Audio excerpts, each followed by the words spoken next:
Welcome back to the Fanspeak Network. This is going to be another episode of Talking Ball with Steveospeak. We're going to try and get two drafts in tonight, this afternoon, a Pitbull and a Superflex. Later, I'm going to be going on PPR Tyler's channel to do a couple Superflex drafts. And then later tonight, Meg and I will be doing our sibling showdown, doing a couple different drafts, probably another Pitbull, maybe one of the other unique contests. So we'll need to see what we end up doing tonight. But I'm going to give a couple minutes for letting some people get in here, and then we will, rip a couple drafts and talk ball. As always, feel free to comment anything on YouTube. I'll answer any questions, whether it's about these contests, best ball in general, and any other thoughts. Any football news, whatever people think or want to talk about. While we give it a minute for some people to filter in, we do have our Fanspeak Best Ball subscription on Substack, $34.99 for a full year. You get it now. You get it up until July 2nd next year. So full 365 days. You get all the coverage, all the different contests, including pre-draft next year. You get all the different views and rankings. And I just wrote an article this week talking about the Jonnu Smith trade to the Steelers and how, I think most people are very bullish on the Dolphins side, and I think rightfully so, for Chain and Tyreek and Waddle. But I do think that it's not as bad as people make it out for Jonnu and Freiermuth. I've seen Freiermuth go undrafted in a couple contests, and I think that's probably wrong. I think you look 2 years ago with Arthur Smith in Atlanta, the 2 years ago with Arthur Smith in Atlanta, Drake London was the alpha receiver, so kind of similar to DK Metcalf. And then it was Kyle Pitts and Jonnu Smith. Both were top 4 in the team in targets. Both Pitts and Jonnu were top 20 tight ends in both total points and points per game, and that was with just some horrendous quarterback play. So just something to keep in mind. We'll be talking about that more and more. Let me hit up chat before we jump into our first draft. My wonderful sister, who will definitely not be battling with on Sibling Showdown tonight, because she's definitely not going to try and force me into some picks that I don't like.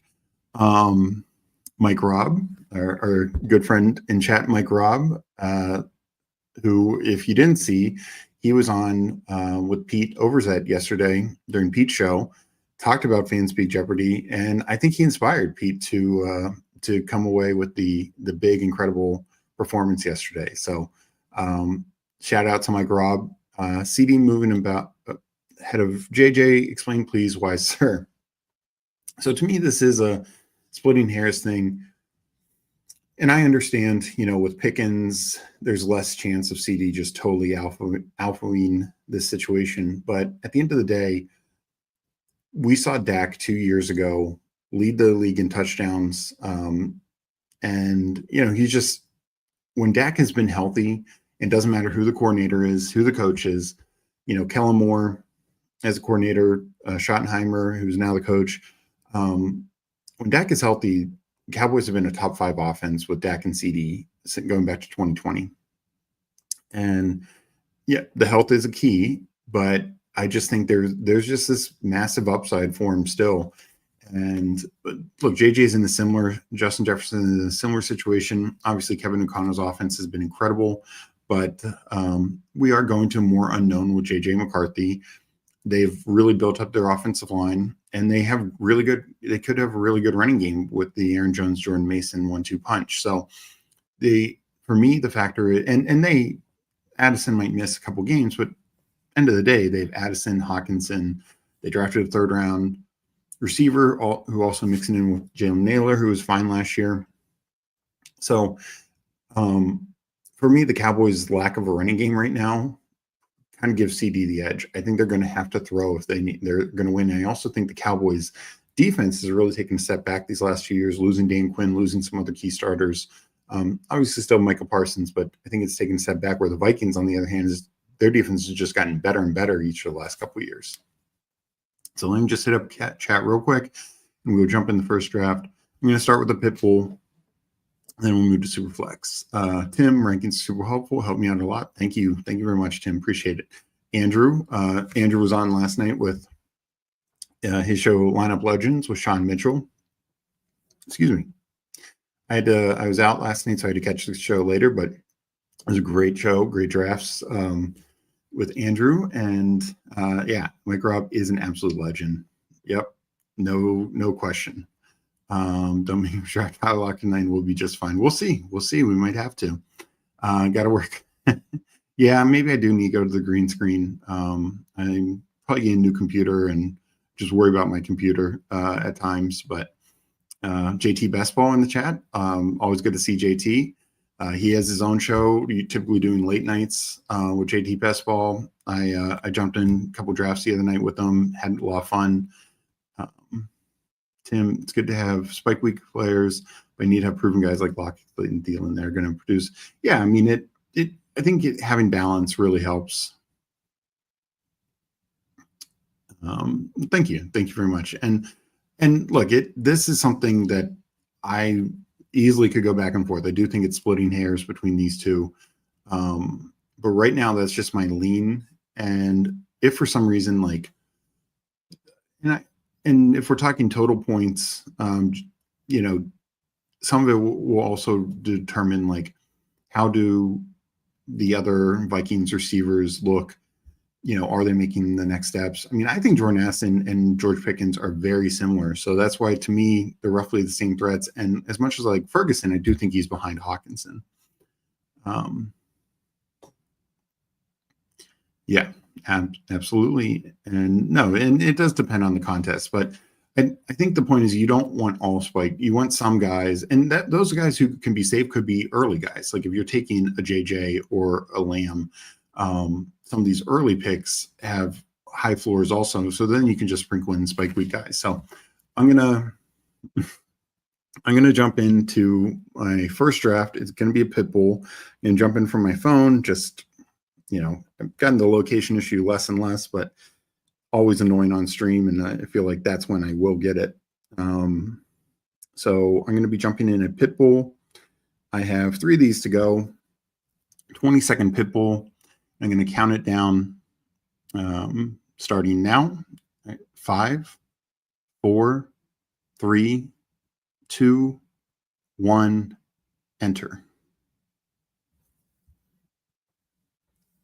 And we are waiting on 8 more. So there is some time to get in here for anyone who wants to join. 7 more. So hopefully some people are filtering in. And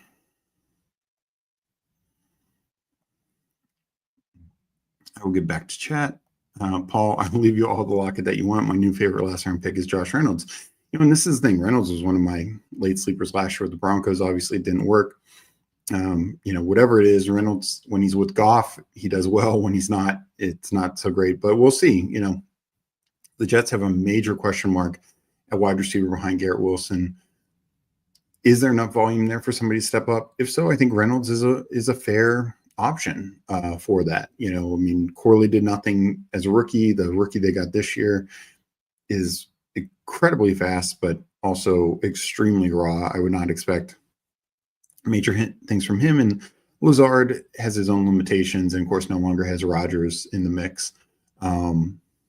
So that, you know, taking a shot at Reynolds, I think, is very fair, particularly in a field stack or like as a bring back to May, something like that. Yeah.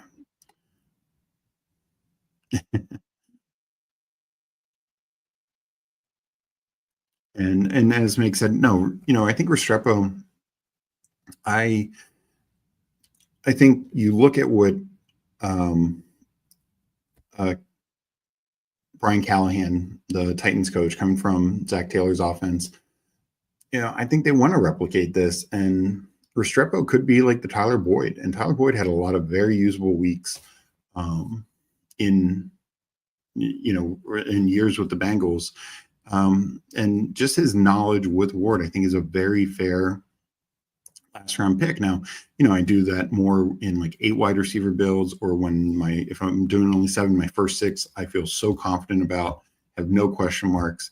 And that's the other thing about mixing in spike week and confidence guys. You want some guys like you just feel confident about. So, if you're right and Rashid Shaheed goes off like he was last year before injury, then you're getting paid off big time. But if Shaheed was a bust like some other like spike week guys in that range, then you don't get paid off. So mix it up is what I always say. JT, good seeing you. Glad you're in. Hopefully we'll get this filled soon. Steve, don't you think the Jets will be run heavy, both running backs and Fields? Not sure what the upside case is for Reynolds. Plus, it's just a guy. So, I mean, is he just a guy? Yes, but I do think we see this on teams all the time, even bad offenses. To pay off for an 18th round pick, particularly if he's not 100% owned, he might just need 2 usable weeks. I mean, there's plenty of running backs that we're going to take in that range, or other receivers who will be stone zeros throughout the year. I do agree that the Jets are going to run more, and I think particularly with Justin Fields, people really, and I'm really high on Justin Fields. He's my number 2 quarterback right now. But it's predicated on his rushing ability. Last year, if you break down Fields' first 6 games, I think he had 160 attempts. He had 1 extra attempt later when he would come in for a series for Russ here and there to mix things up.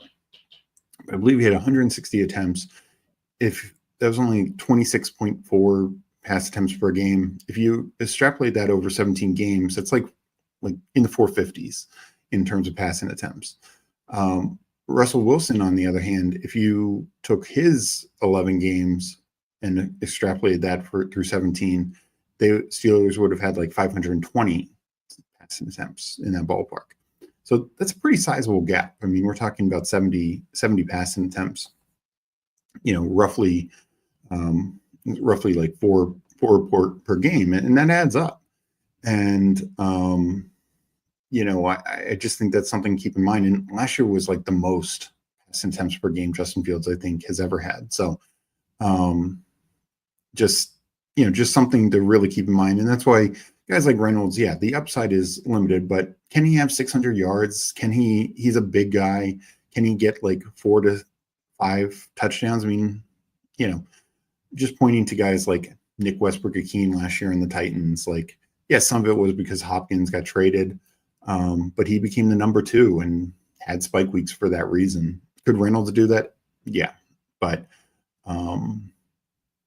it is, like there's no major upside. It's not like Josh Reynolds is going to have Darnell Mooney's season of last year where he had almost 1,000 yards or something like that. Like you're looking at like 500-600 yards, 4 to 6 touchdowns. Anything above that is just so golden. Meg, thank you for posting that. Appreciate that. And Andrew, good. Nice. This will be a fun draft. I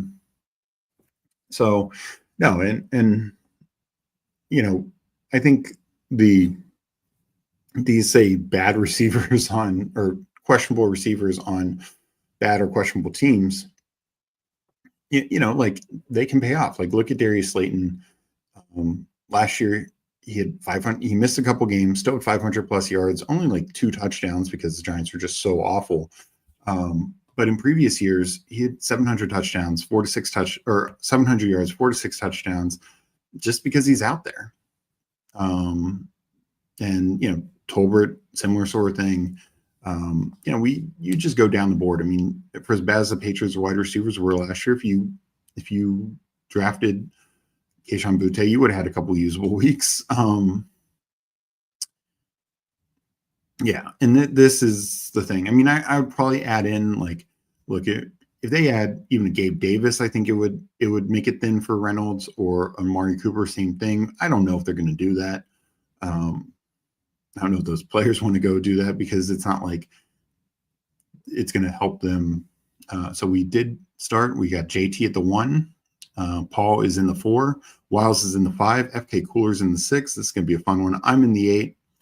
TD King Andrew is in the 10. So yeah, this is going to be a fun Pitbull, guys.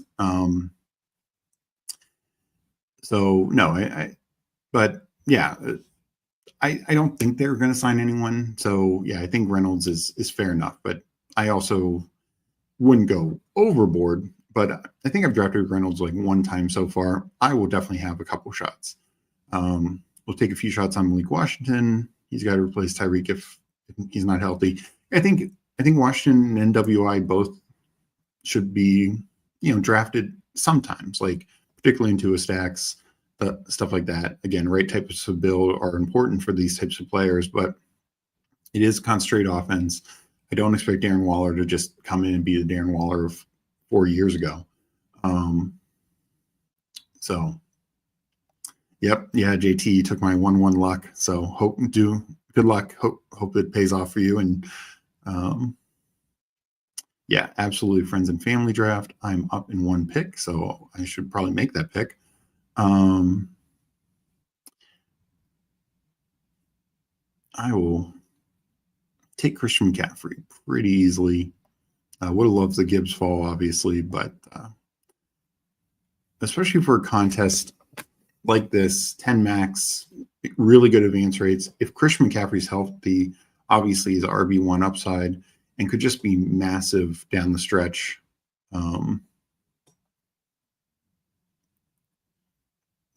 Yeah, no, this is the true thing. Like, they have no number 2 receiver. It's the same, honestly, it's the same with the Steelers now, where I do think the number 2 and 3 weapons are probably Jonnu and Freiermuth, some combination of them.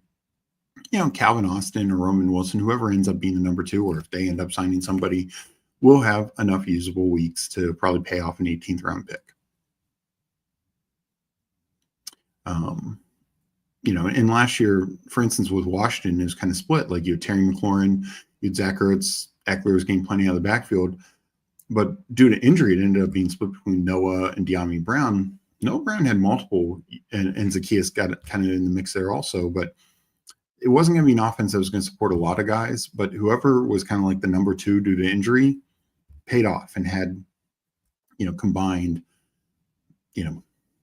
6 usable weeks, 7 usable weeks between those 3 guys. Now, it was 3 guys, and that could be the case with the Jets. That could be the case with some of these teams as well. But for an 18th round pick, you get a guy who hits 2 or 3 times, totally worth it.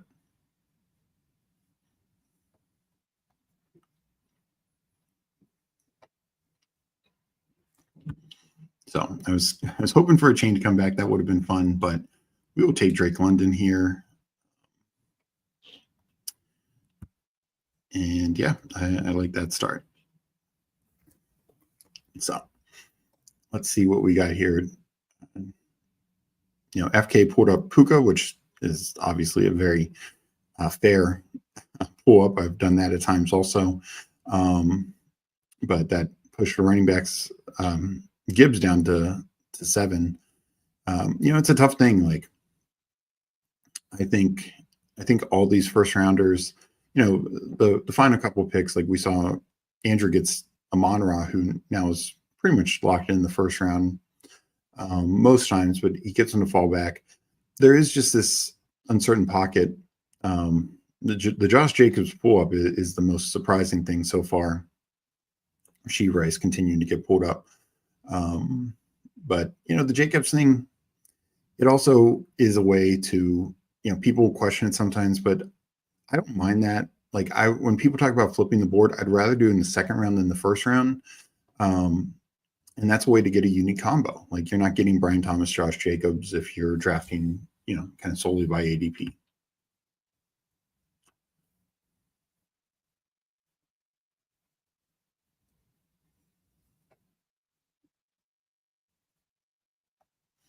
So let's go back to chat. I feel you, Paul. Just like taking a shot. It just doesn't feel like that guy to me.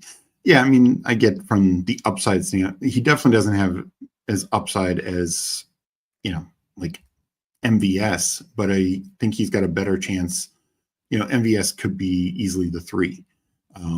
But yeah, is Reynolds going to have that, 2 60-yard catch game, 2 60-yard touchdown catch game? No, probably not.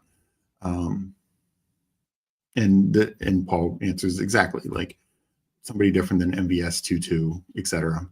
I'm not a big Io Manor fan, but I get, again, looking for a team that just could need a second wide receiver. So we're almost back on the clock.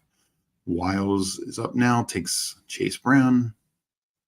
McBride is falling, which I'd be very interested in if FK and Bryson, pass on him. They do not. This is definitely like my least favorite range.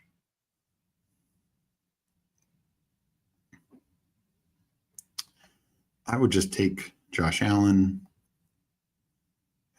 And it's hard for me to take JSN over Josh Allen.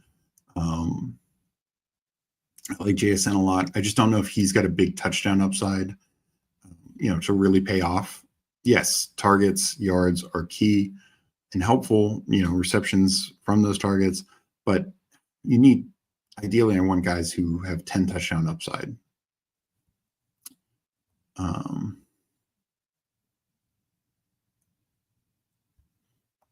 Yeah, 10 max is tough. I didn't get a natural ADP for Puka, but wanted exposure. No, and exactly, that's why I get it, FK, and thanks for joining us in chat and in the draft. I know Huhames, and this was the Poodle, so a little smaller price, but it was $20 or 20 entry max. And Huhames said he wanted to get 50%, so 10 of the 20 teams to have Puka Nacua and to just have different variations of builds. And he looks at it, if Puka goes off, he could just dominate that contest. And so, yeah, no, I totally get it. Like in these things, like you want to get a more unique combo. You want to make sure you have access to a certain player, particularly these first, second rounders. I totally get it. And that's, me with the guy who did Brian Thomas, Josh Jacobs. He might be saying, I've not had a single BTJ or Josh Jacobs in this contest. This is my second last bullet. Let me take that shot.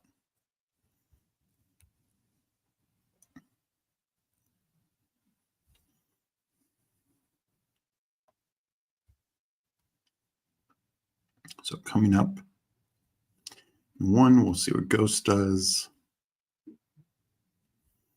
I'm going to take Kyron Williams. Definitely not my favorite player, but I like when he falls back to 41 here. Also correlates with Drake London. So I'm all right taking that shot here. I don't really like him at ADP. Go back to the board and back to chat. We're bananas. Yeah, I wish I could see it too.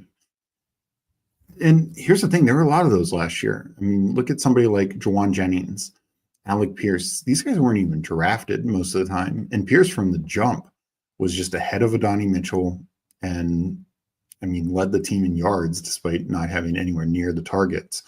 And yeah, there were just a lot of those types of guys who came out. Either they were drafted late, usually the guys like Tolbert or Slayton, or guys like Nick Westbrook-Akeen, and Juwan Jennings and guys like that. So yeah, I saw that stat the other day. Not surprising. And sometimes those stats are like a little misleading because, Meg and I are Washington fans. Andrew is as well. So we know the pain a couple years ago, that Thursday night game when Fields and DJ Moore just went off.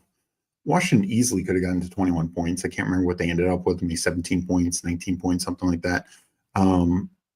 So, the Bears would have still won and dominated, but it does show like he's a front runner and his team needs to be ahead.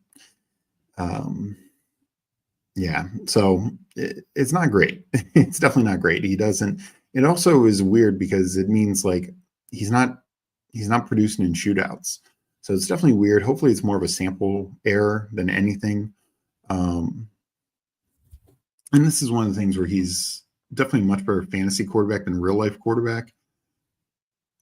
All right, coming back up. Obviously don't need Burrow.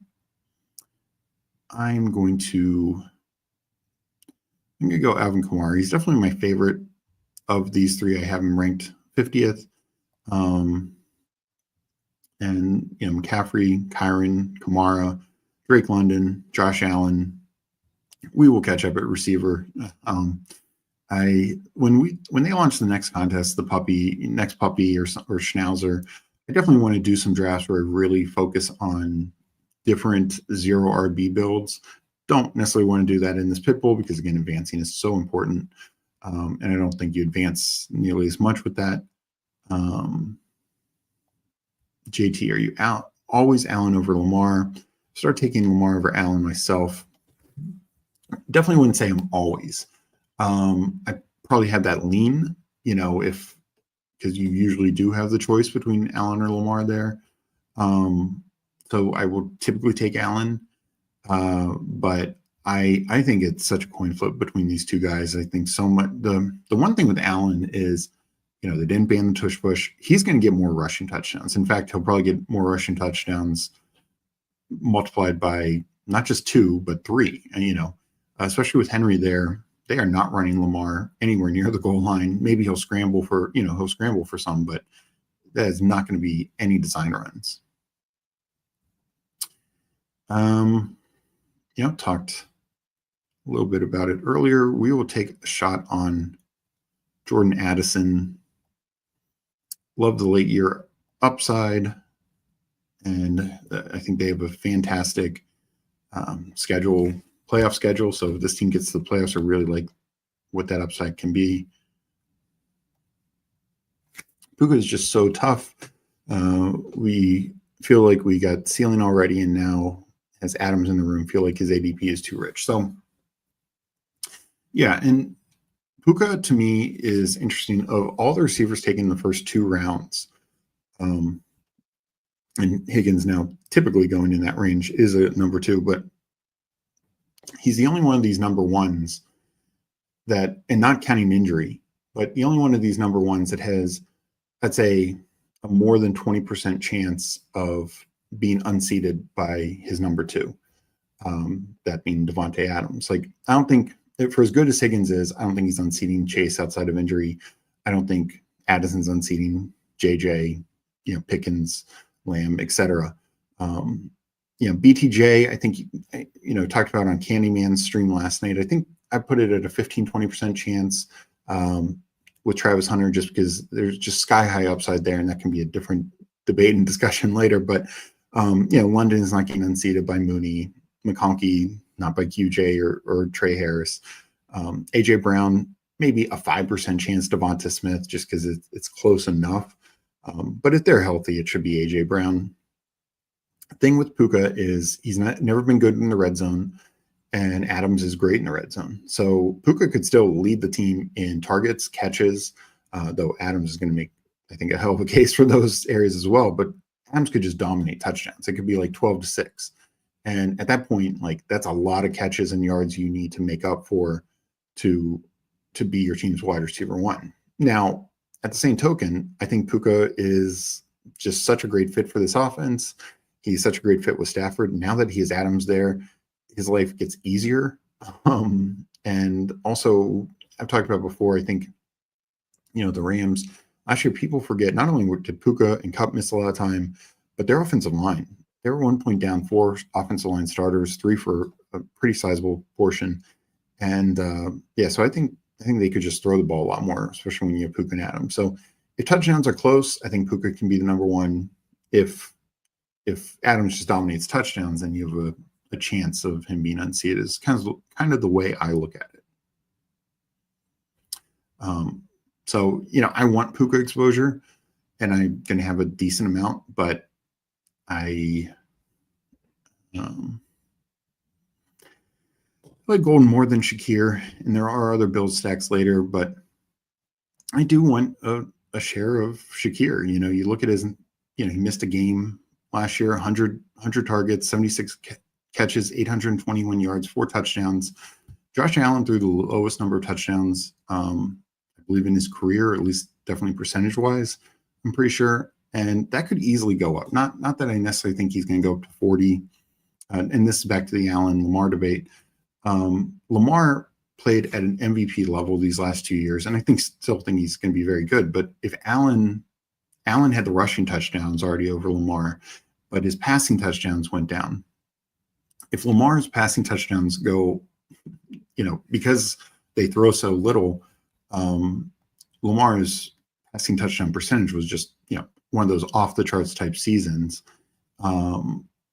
That what if it normalizes more and Allen's goes kind of back, kind of what his standard normal is, then he probably is quarterback one, is the way I look at it. I think he's safer to be quarterback one, but I love both of them. Just going back to that discussion. And so with Shakir, he only got 4 touchdowns last year, but could that be 6 this year? Could that be 7? Sure. There's competition, but nobody elite, and he's not always in 2 wide receiver sets, but I do think he's Allen's most trusted guy right now. Already have Mooney. Double stack is on the table, but I'm going to go with Josh Downs. Another offense I'm buying. I want a good share of, obviously I have a big share of Pierce as it is because he goes so late, but I want both Downs and Pittman. Downs, I think, is just super talented. Another guy who it'd be nice if he's in more 2 wide receiver sets, and they just might do that this year. Especially with Daniel Jones attacking more the middle of the field, Adonai Mitchell and Alec Pierce were just essentially always open deep. It's just Richardson and Flacco could hit Pierce some, really couldn't hit Mitchell too much. But now, I'm sure they'll get theirs. It's Downs and Pittman who could just eat in that intermediate area. So I hope that they just go with the talent side and keep playing Downs, because I think he's the most talented guy out there. Remember, he was injured to start the year. He was injured at the end of the year and still essentially outproduced Pittman. Did good the year before in the playoffs. Yeah. I'm learning Puka too for that reason. Could burn me, but splitting hairs with yeah. And that's the thing. It's like Puka versus neighbors. Puka versus, Nico. Puka versus BTJ. I mean, these guys are all so good. There's a path for all of them to be wide receiver 1, 2, or 3. No, I mean, I know you're joking, but no, I am going to have a good share of Puka. I want a good share of Puka because I really believe in the Rams offense, but I'm going to have a much bigger share of Devontae Adams because I just think you're getting more value, 20 picks later, is the way I look at it. And there's nothing wrong. Adams could be wide receiver 1 on that team, and Puka could still be who you want. It's just you're taking him. They could finish wide receiver 2 and 5 in this league, just because that's going to talk about concentrated offense. Like, I think that pass and tech, Tutu is fine for a late round pick. But I think those 2 receivers, we've seen it before. Look, Higgins was in points per game. Higgins was wide receiver 2. So, if you're making the Chase Higgins bet last year and saying that Puka and Adams is this year, it could be very, very similar.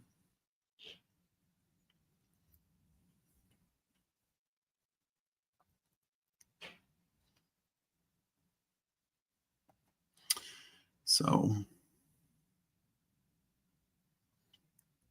I'm going to take Evan Ingram, get a tight end that I like here. Might allow me to stop at 2 tight ends, depending on what else I got.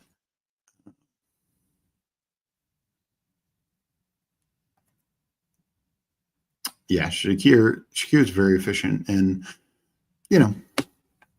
the way I look at it with the Bills, you probably don't have a true alpha receiver. There's not a guy who, you look at the Jeffersons, the Chases, those guys produce 10 to 12, 13 usable weeks, 4 or 5 big spike weeks, etc.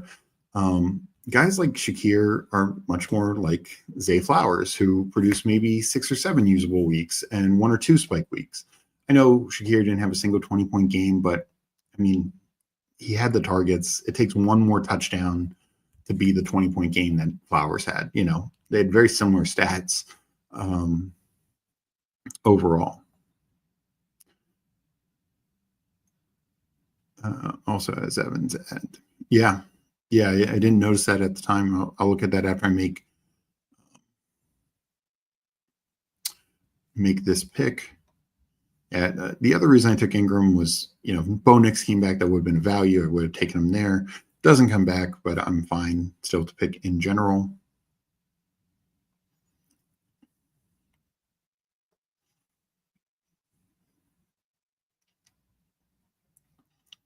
So up in a couple, obviously let my running back start. Bateman goes. That would have been my favorite pick. I'm going to take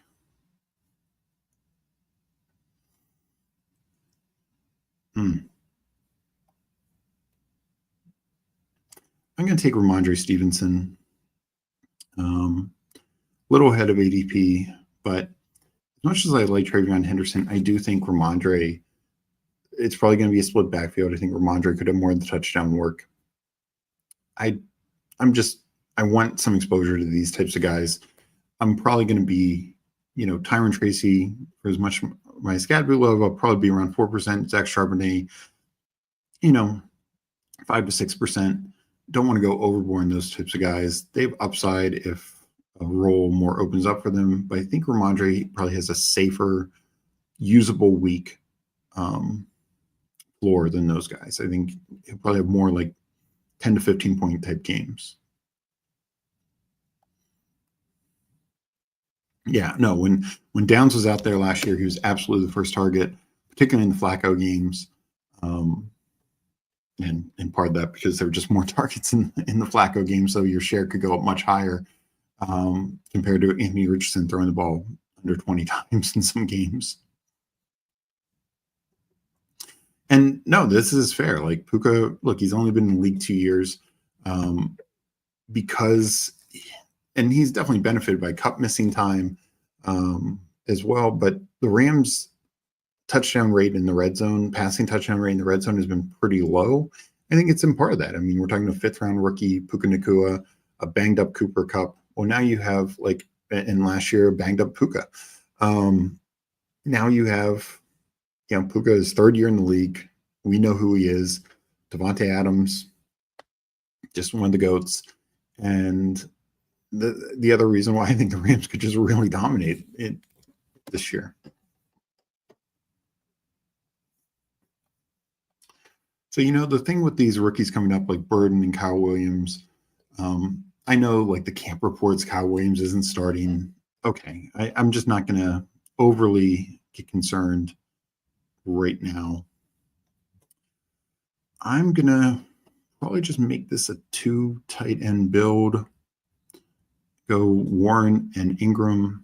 I already have a little bit Colts exposure, but I like that.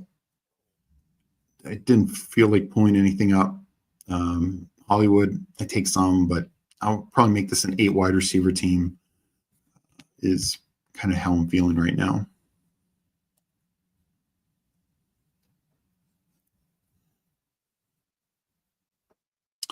Yeah, no, well, Lamar was just so efficient last year. And no, Buffalo has become a bit more run heavy.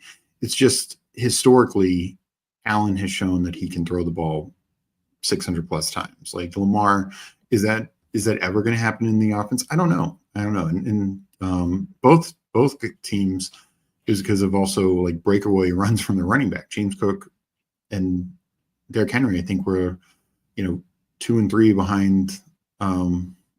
And May Gibbs was up there also behind Barkley in like 40-yard runs. So yeah, they both kind of deal with the fact that their team is just so good. Studley build. I'll check that in a second after I make my next pick. How's it going, Eddie? Yeah, I will be doing a super flex after this draft. Thank you for joining in. Let me make this pick and we will see what we got going on.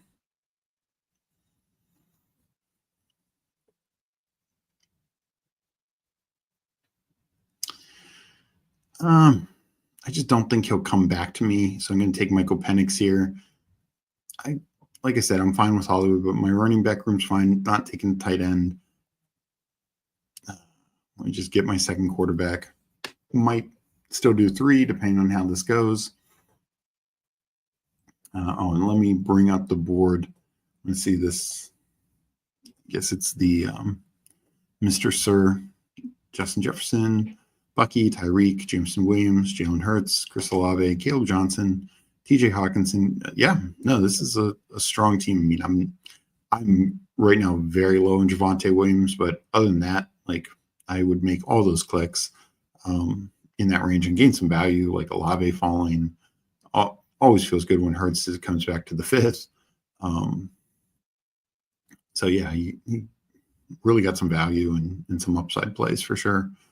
No, this is going to be a tough room. I mean, obviously there's a lot of us in here and then of course some other Badgers are, doing well. I noticed Ghost had some picks. Where's he at quarterback? Caleb and Trevor. Yeah. So no, this is going to be a tough room, but hopefully the two of us advance. And I'm hoping I'm one of those. So hopefully one of you advance, I guess I should say. But no, I appreciate everyone for being in here, everyone chatting. Always fun to talk ball.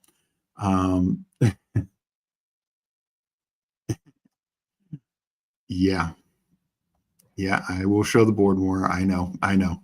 Meg always yells at me. But so I need to get better at that. Catching up on chat here. There are no other people to catch balls in New England. It has to be Henry Diggs, game peppered, then Williams. Yeah, that's my feeling on it, Tim.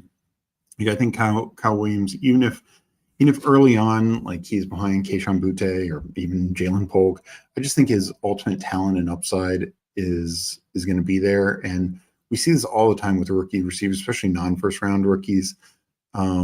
They just ascend. And sometimes it's due to injury. Like you could say Jalen McMillan last year, but McMillan was well involved. He could have had a 2-touchdown game against Washington week 1. He dropped a wide open touchdown that the Bucs had to settle for a field goal on. And then he caught one later. So even though he was clearly third in that offense behind Evans and Godwin, he could have easily had a 2-touchdown game to start his career. So, I think, like you said, there's just no real competition that scares me for the course of the year outside of Diggs. And then Hunter Henry gets his.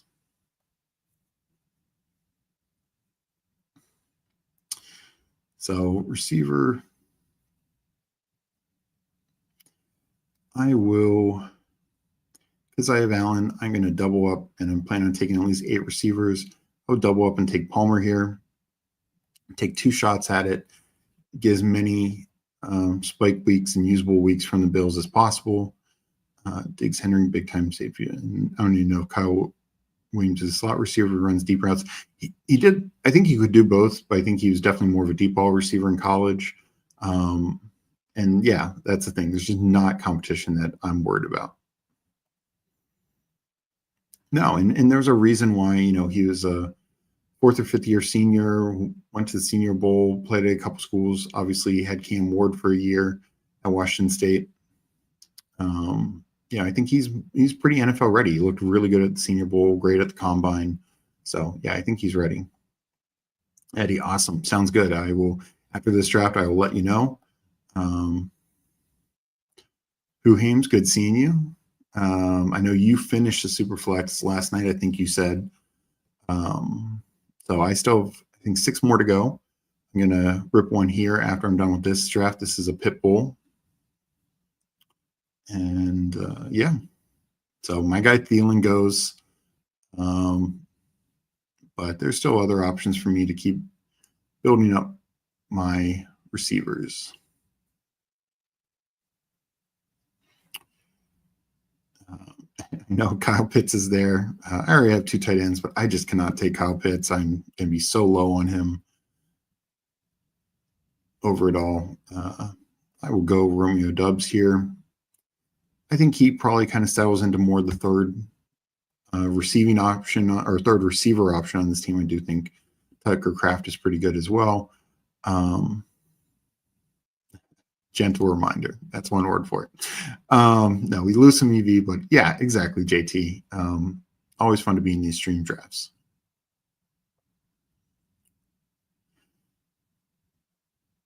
The question about pods. For each tournament, are you going against who you drafted initially first, or do they randomly create pods? Sorry, DJ,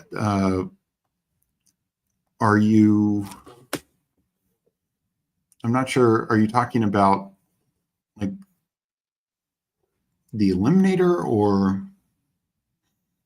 the playoff pods? Like, as far as I know, the playoff pods are 100% random.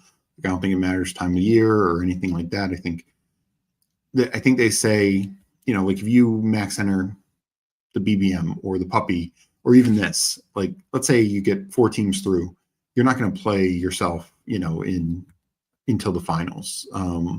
Like you wouldn't have two of your teams in the finals. But if you're saying like, let's say it's FK and I make it through, or it doesn't matter, obviously any two of us, I don't think we would then be in the same pod in the playoffs. Like probably we would get split up.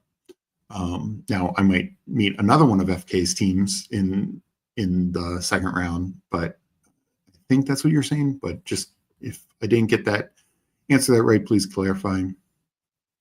I think Pop will be involved. It's just tough. Pure slot receiver, not a lot of touchdown upside.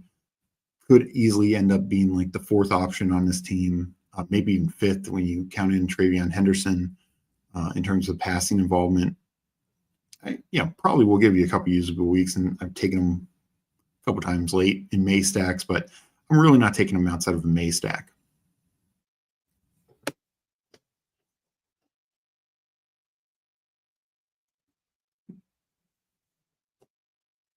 So up in 1, FK gets Rodgers. I was considering that. I do think I was hoping for Roshan. That was a nice little fall there for Roshan. I'm going to take Jalen Wright, first 5th running back. We'll see what I end up doing. I'm fine stopping at 5, but might tack on a 6.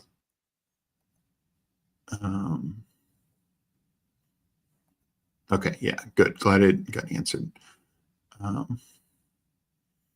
This is in Superflex Who Hames, I take it. Well, then I think that's going to be a good thing. I know he's not your guy, but yeah, Eddie, I'm going to max. I have 6 more to go. I've got about probably 20, maybe less than 20 now, because a couple of completed 20 slows going, but 6 more entries to do. I will be maxing unless something crazy happens in the next day. But yeah, I mean, I think they're going to be releasing some more Superflex contests. So if you want more exposure later, I'm sure you'll have options for that.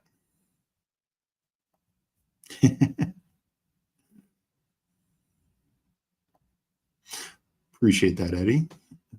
Let's see. Okay, Andrew's on the clock. He takes Strange, and I am up in a pick.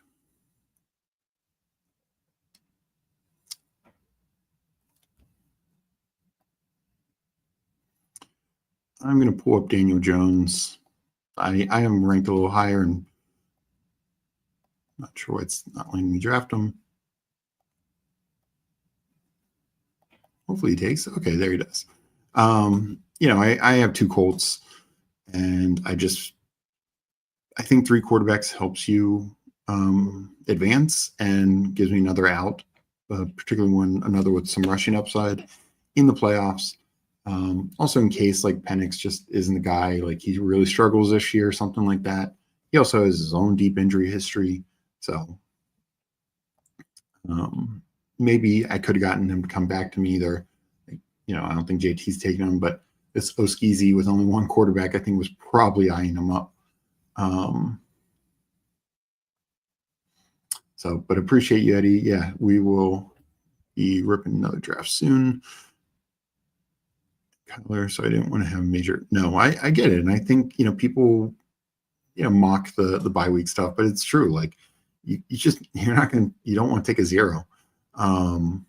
So having Rodgers, a guy who had 11 games last year where he finishes like a QB1, I believe, May 10. That's a pretty safe floor play, and also just helps you across the board. Luckily, because they haven't launched anything major, it's probably down to about 70. Well, that's only for Underdog. If we count other sites, it's much higher.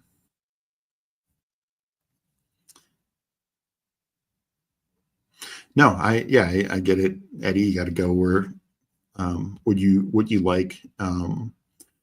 But Underdog will, I'm sure, be releasing a lot more contests coming up, particularly if they get more indication that this California thing won't be settled until after the best ball kind of season, and hopefully it gets settled in their favor, because I think it's ridiculous to take away. So I'm at the board, but of course nobody could see anything. Coming up to the final two picks, Slayton would have been a target. Let's see what I do here.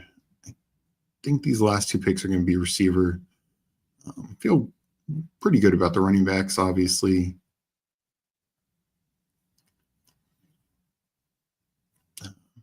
Particularly when I go 8 receivers, I love adding Keenan Allen.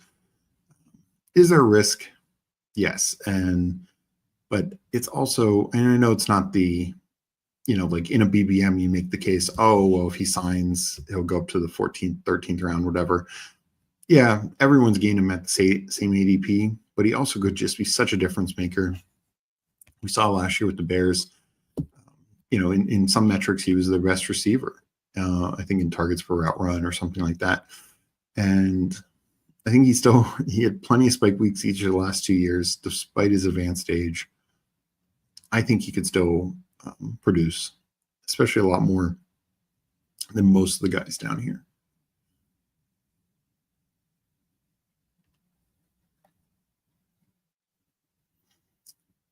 So if he comes back, 2 is probably my top target. Yeah, not really clicking Elijah Moore too much right now, but it would obviously make a little sense just to get another Bills receiver.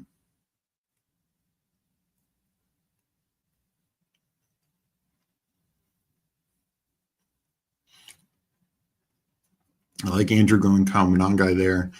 I really think 2 of these 3 Bears running backs are going to pay off in fantasy. So I want exposure to all of them. I would do a quick look at the board and just as we finalize this one, then we will get into a super flex.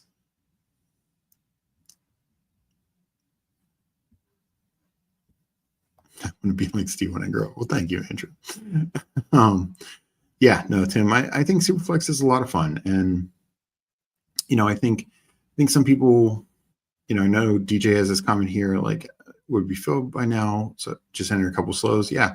I think here's the thing. Like, I know there's a lot of complaint, like when this next puppy, and I think had Underdog wanted Superflex to fill faster, they could have just not given us that second mini Schnauzer, not given us the Poodle, because those things absolutely slowed down the fill rate. It pretty much picked right back up after those filled.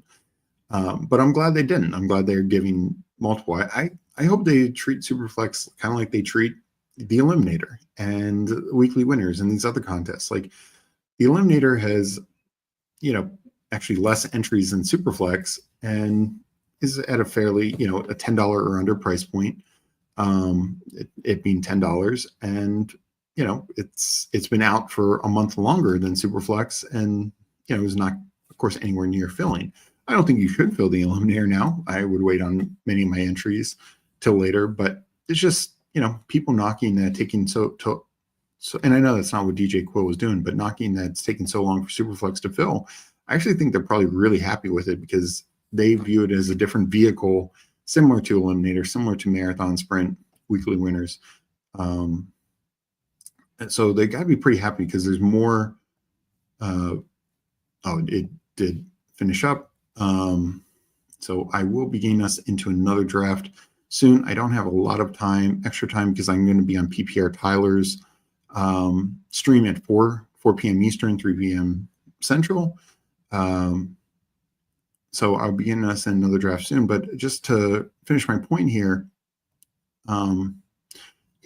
this launched May 27th, I believe it was. And since that time, we've gotten 3 single entries. We got another mini schnauzer. We got a poodle. We got a hound dog, a pit bull, a pug, and a German shepherd.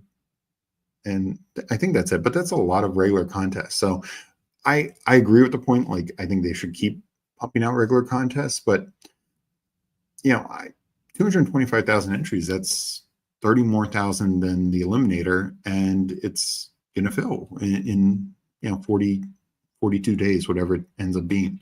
So overall, I think they got to be pretty happy. Let me just hit up a few more comments before we jump into the next one. How often do you look at exposures for single contests outside of BBM?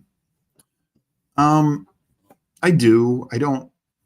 I probably don't look at it as much as I think others do. And probably that's a hole in my game is I don't necessarily focus. I kind of look at it. BBM is, and look, I'm not a Max Henry of BBM. I think you can look at it a couple ways, like higher dollar stuff altogether, or kind of like the mass field ones like BBM and Puppy altogether to look at your exposures for those, and then all the 20 and unders, and that includes the mini schnauzers, Poodle, Pitbull, all these, and look at your exposures and combine all those together and try and have balance between those two numbers. Of course, certain players I think are more valuable in like these smaller ones versus the bigger ones. So I would look at it between those two things more than just like focusing on one entry. But I get it, especially the $20 Pitbull. If you're like, you know what, I want a Puka. I want like the guy in the 11th spot. I want Josh Jacobs. I haven't gotten Josh Jacobs. Like, I'm going to take him no matter what. But in general, I think probably the better way to look at it is higher dollar ones, just because you're investing more money in these players. So making sure your exposures are where you want for those guys, or the mass field puppies, BBM versus everything else, all the like 20 and under, and trying to balance them those ways. So that's my take on it. I'm sure others view it differently. No, I mean, I think Roshan could still be fine, but yeah, I'm taking both Monangai and Roshan and Lil Swift. Yeah, I don't think it's ideal to target receivers early in Superflex. I think there's ways it can still work and ways it can still win, but I think it's harder. Yeah, when's the Badge Bros Brawl? Won't show, but took Savion with my last pick. Miss Burrow, 6. Oh, yeah. I didn't notice that in the draft, but yeah, that is the Burrow push is not always easy. But and Savion, I think, is a fair last pick. Green Bay, they did take him in the 3rd round. He's some rushing upside as well. What if he ends up being like the passing down back essentially to Jacobs? Could be a consideration. He did ask for a quick look. I will look at it quickly, but like I said, I unfortunately don't have a ton of time today. So that's my 5th Pitbull completed. Right, yeah. So yeah, you got the 3 receivers to start, 3 running backs, and then back to receiver. Fields, Love, Stroud. No, I mean, to not get Burrow, your quarterbacks are still fine. Wait on tight end. I mean, Pitts is not my favorite, and as I recall, I didn't think you're high on Schultz. But I know you had Stroud, so I'm guessing that's why you did it. No, I think your receivers are really good. Running backs are absolutely fine. I'm not personally big on Jaden Blue, but he's falling some now, so I'm starting to have more interest. It's tough for me to take Jaden Blue above like Algier and Eckler in particular, and definitely like Rashard White. So no, I mean, a good team. I think from what I noticed throughout the draft, a lot of good teams in this room. And that is the other risk. They do a lot of similar things, and I don't think Jayden Reed will get as many rushes as he's had these last 2 years for sure. But I still think there's there's outs for Reed to get a bigger role. I think he probably should, just pure talent alone. I think him and Golden are their top two receivers. So we will be entering a puppy but Superflex. And I will count it down. I will do it from my phone. And give me a second.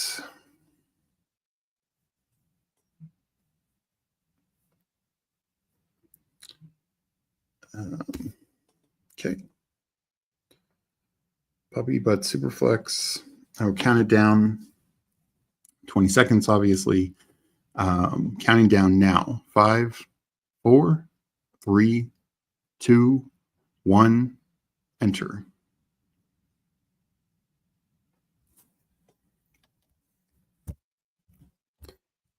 And let's go to the active lobby. One more to start. So hopefully you guys jumped in when I started counting.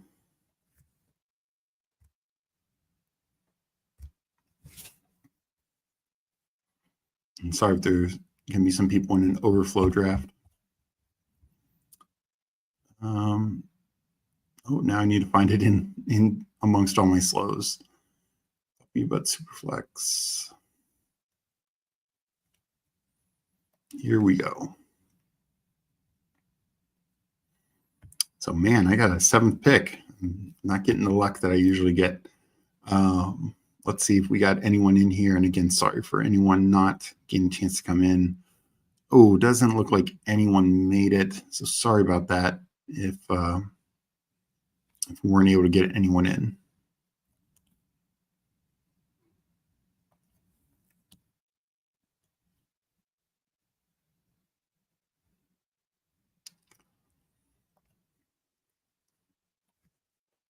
Yeah, this is FK. This is my concern about Blue.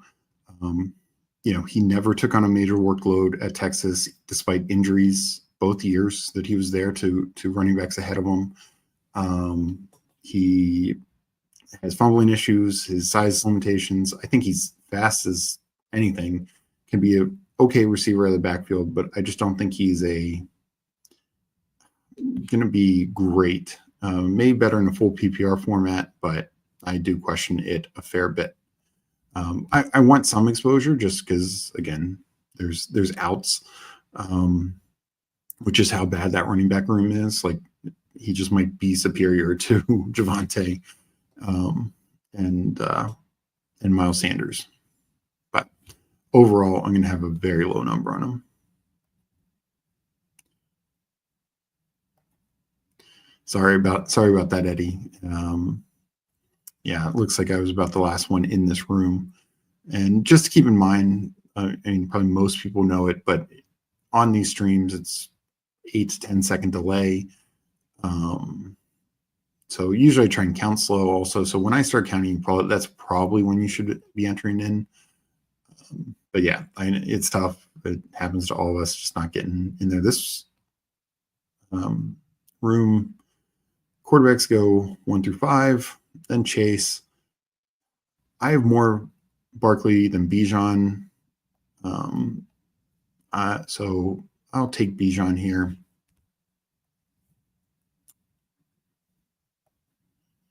Appreciate it, FK. Pretty sure all your come after the game. I'm not saying he made it.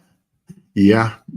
No, that was a great Jeopardy game with Herzig and I 2 weeks ago, and then yesterday with Pete and Neil was. I mean, Pete just dominated, but just very entertaining also, and has been fun on Twitter. So, yeah, no, and I think this is, just things do normalize. Like, I know who Hames mentioned, he maxed, and he's around now at least 7% on all the elites. So didn't exactly get, the perfect percentage, but it definitely does pretty much normalize, I think, over the course of a year or course of a contest.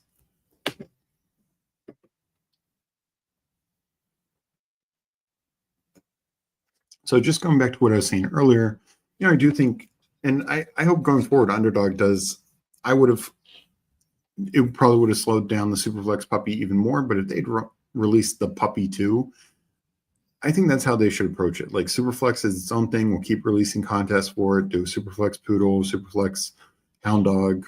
They did a Pug last year. Whatever the case may be. But treat it kind of as its own thing, as like the Eliminator and weekly winners and that kind of stuff. And don't worry so much about, the fill rate, because look, if they wanted to fill these other contests before, they could just stop producing anything else. And yes, more people would be jumping in the Eliminator, more people would be jumping in weekly winners and sprint and marathon. But they don't, and I don't think they should. I think they should treat all those as their own little unique things.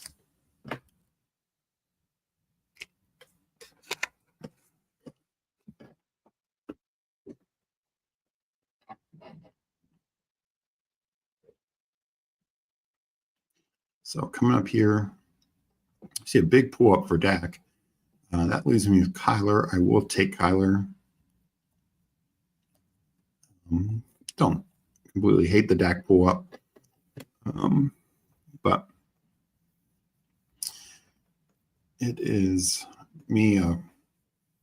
Typically, if I'm not starting two quarterbacks, I'm doing running back receiver or running back quarterback in the first two rounds.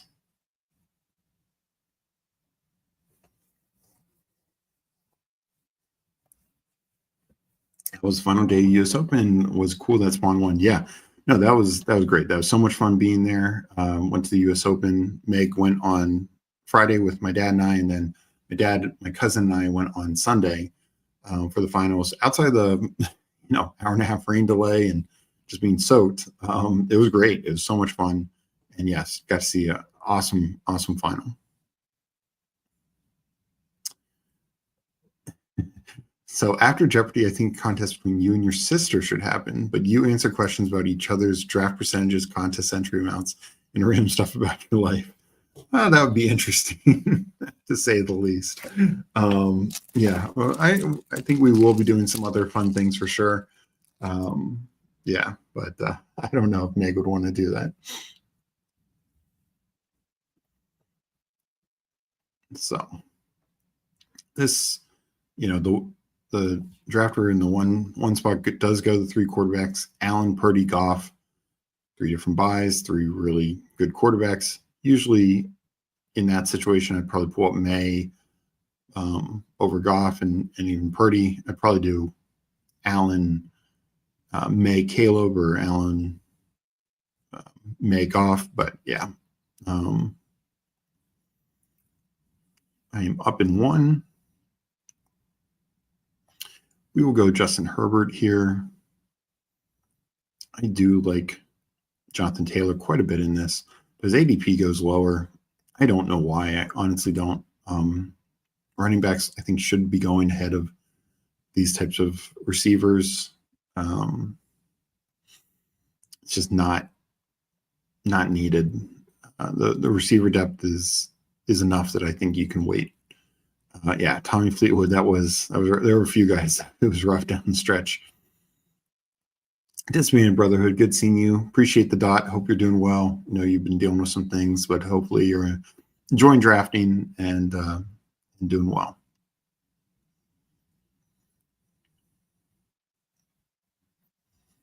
So coming up in a few picks here.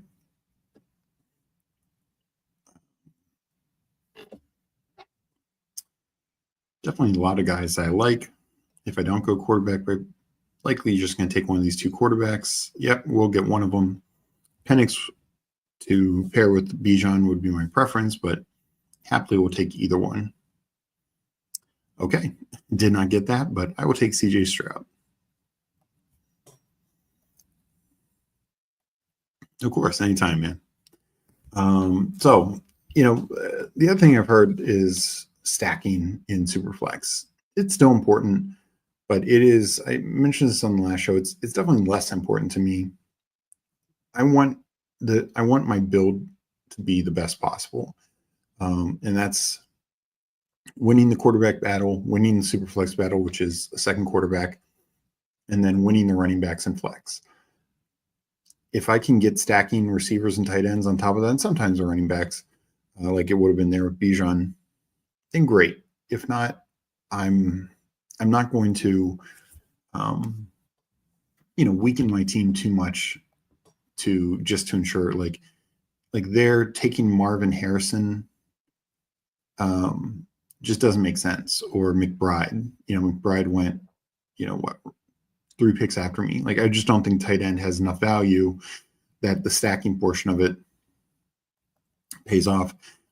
I did consider Ladd McConkey because of the stack, but getting that third quarterback, like, look, it's coming back like young to up in 3 picks.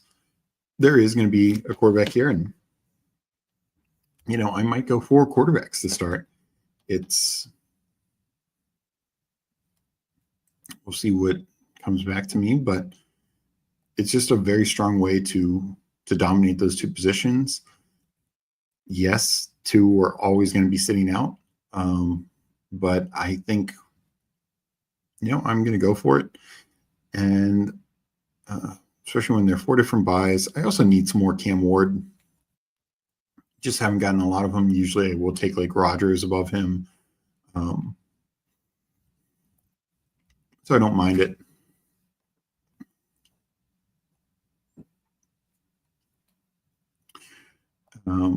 So Eddie asked a question here.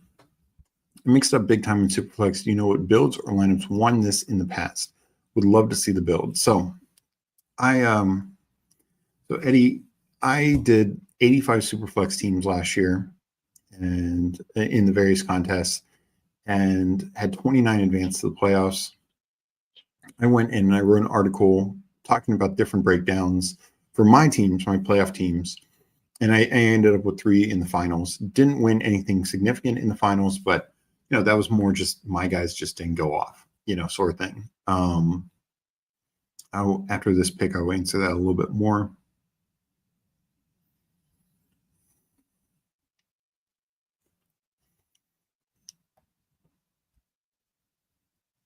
So Marvin Harrison does go 1 pick before me.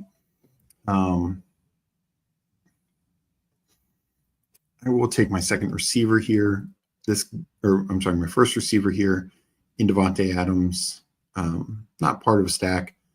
There's a correlation with Bijan Robinson.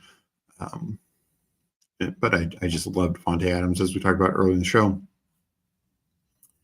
And let me bring this up. But to answer you a bit more, Eddie, so I looked at my teams, like how they were built. And I believe 20 of the 29 that advanced to the playoffs had 3 quarterbacks through 4 rounds. And like 24, 25 had 3 through 5. So, and that was in a year last year, you actually had more later quarterbacks. Guys like Russ and Darnold went 8th, 9th round because people weren't accurately projecting them as the starters. Bo Nix was another one. You're getting 7th or 8th round. People were gun shying that. Drake May, also a later pick. And there was a time where I think Darnold was going like 10th or 11th round. So more starters last year, and actually really good starters, were going later. That's not the case now. We're through, right now the only starters are technically the Saints situation, the Giants situation, which you're picking between 2, and the Cleveland situation, which you're picking between up to 4 guys. So I do think getting quarterbacks early can help. Are there ways to wait on quarterback and have 1 or 2 early, 2 or 3 late? Absolutely. But just something to keep in mind. And in the Superflex puppy last year, I looked at the, take my pick here. So this is a little correlation with Kyler, but also just love Connor here. I looked at the top 20 or 25 teams, and all but one of them used a quarterback for the Superflex in the finals. So having 2 quarterbacks who can go off and give you 25, high 20s or more points is going to be huge to separate you, because you're just not, it's rare that running backs and receivers, only a handful of those get that every week. More quarterbacks are going to have 20 points than running backs and receivers probably combined. So in a given week. Hartman in the chat, GM, good seeing you. So yeah, I didn't look at all the winners, like all the breakdowns. Some were only 3 quarterback teams. Some were 4, some were 5. I didn't specifically break down of what won in the finals, just because to me it a bit matters more like what gets you there than what won, because you need to, you don't know what's going to go off in a particular week. Like you could have a really strong team, obviously got you through 16 weeks, but you just didn't have the right running back and receiver go off or the right quarterback go off.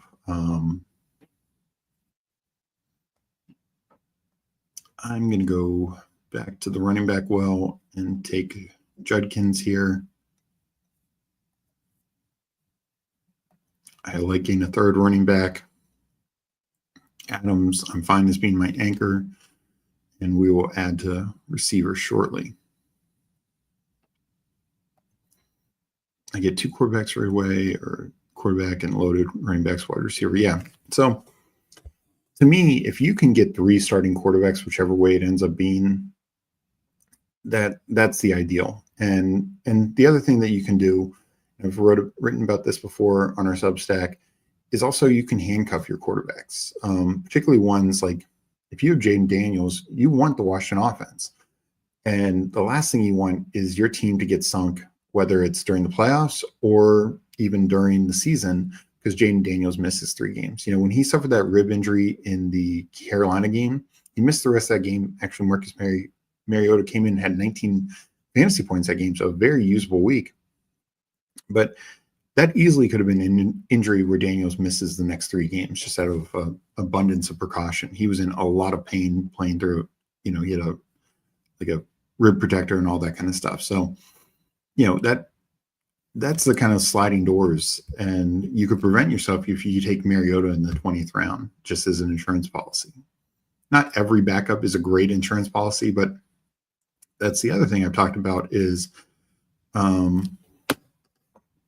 it doesn't matter. In some regards, it doesn't matter the backup. They can produce points. Cooper Rush played 9 games last year. Mac Jones played 7 games last year. They each had, I think Cooper Rush was like 5 of 9, 15 or more points. Mac Jones 4 of 7, 15 or more points, each with a couple 20-point games mixed in there. And nobody could predict that they would play that much due to injury. But the point being is any backup quarterback becomes viable if they're playing. Those 15 points, there's only 11 running backs and 6 receivers that averaged 15 or more fantasy points last year. So a backup quarterback, even like some of the worst backups in the league with no rushing upside, are doing that no problem. Another one, Mason Rudolph, for the games that he played, was another one, had like 4 15-point games last year. So it doesn't matter who you are, what offense you're in. And honestly, I'll answer in 1 second.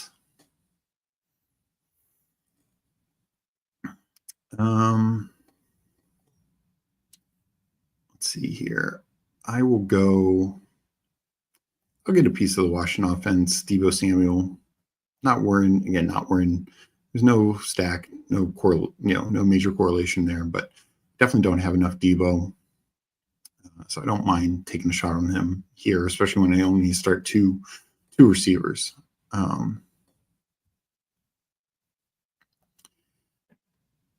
So yeah, that's the downside is you can have this like amazing running back and receiver room, but your quarterbacks are thin. Now, could there still be a path? Like, I don't know what that team looked like, but if you got like, Geno Smith, Daniel Jones, Russell Wilson and Jackson Dart or Joe, like maybe it still can work. It absolutely can.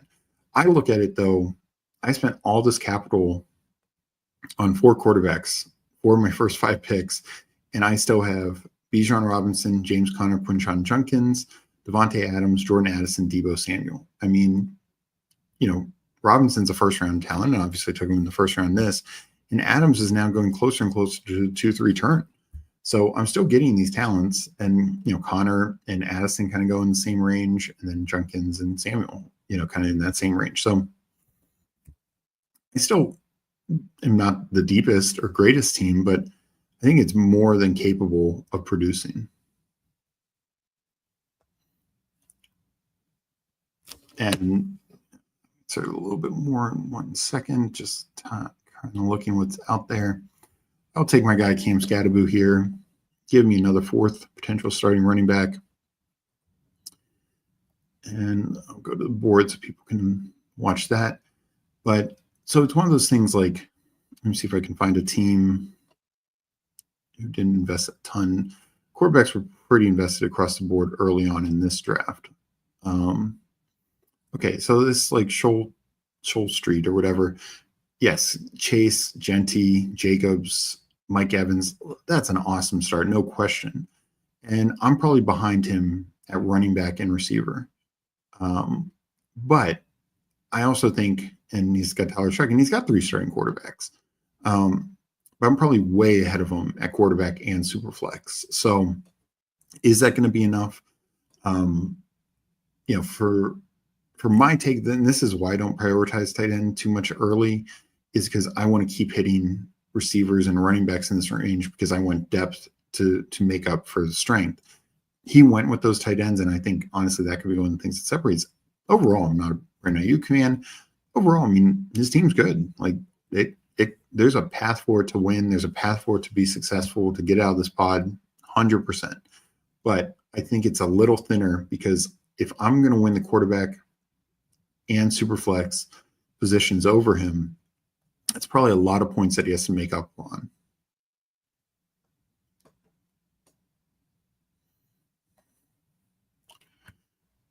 And I'm locked in on him now. I'm going to have a great year to Commander. Yeah, no, I'd seen something about that. I haven't. Was that the what podcast was that, Tim? If you remember, please put it in chat. And I will get my stack here in Jaden Higgins. Obviously, Harris would be a stack option. Also, I don't think he comes back. If so, easy snap call. Appreciate it. Yeah. And I think Superflex, one of the interesting things there's different ways to win for sure. But I do think you need to win, be as good as possible at quarterback and Superflex. Yeah, no, PPR, Tyler and I, he's definitely a bit more different. I don't know if we're going to do a couple drafts, but we're definitely going to talk about it. And like I just said, like that team that I just showed, there's absolute path. If Aaron Rodgers is top 15 quarterback again, Tyler Shuck is, kind of a Bo Nix-esque rookie year, and Jordan Love is what he was 2 years ago, that team is very live. But if Jordan Love is what he was this past year, Aaron Rodgers is even worse than he was this past year, where he was like 15th to 17th quarterback, depending on how you're viewing it, and Tyler Shuck is not Bo Nix, then maybe that team's in trouble.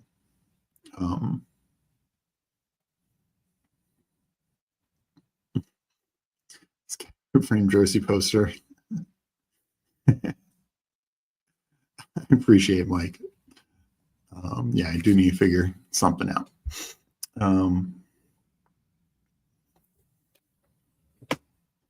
Boy, would absolutely love Trey Harris to come back to me. So up in 2 picks. Let's see if I can get lucky here.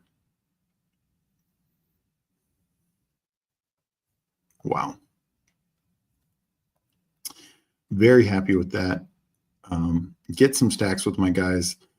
Now my wide receiver room feels very good with Adams, Addison, Debo, Higgins, and Harris.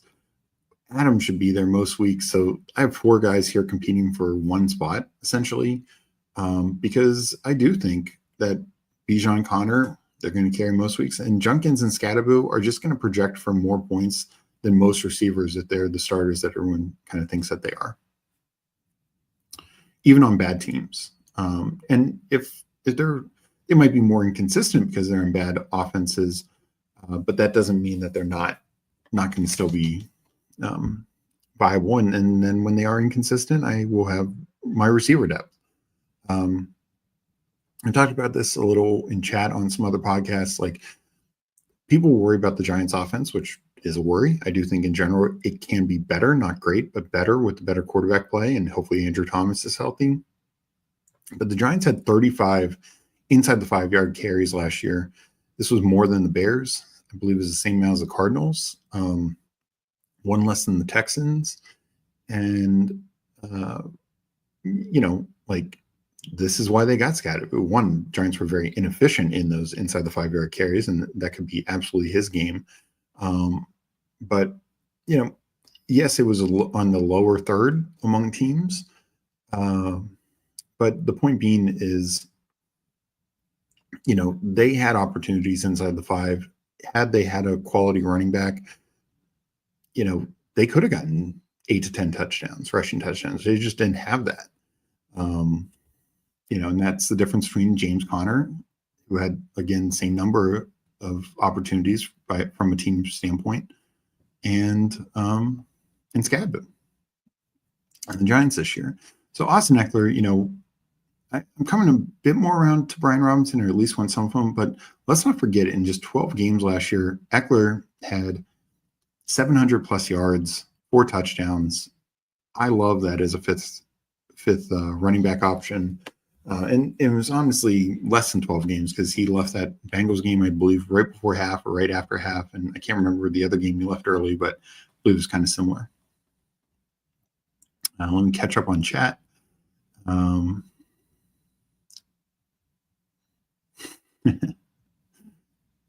Yeah, it could just be a fat head. Having Scadaboo is the only thing you need for the team to be alive. Exactly. RB's a king. Absolutely. Appreciated that. Thanks for joining us. And yeah, I'm in the same camp. Like, RB, it's half point PPR. Let's go with the RBs. And this is the other thing. Not only is there less passing because quarterbacks are running, but I think more and more teams are incorporating backs into their passing game more and more. Like I mentioned with Eckler, his total yards compared to Brian Robinson per game are actually very similar. And now he's getting half-point catches, and his touchdowns, I can't remember what Robinson ended up with, but Eckler had 4.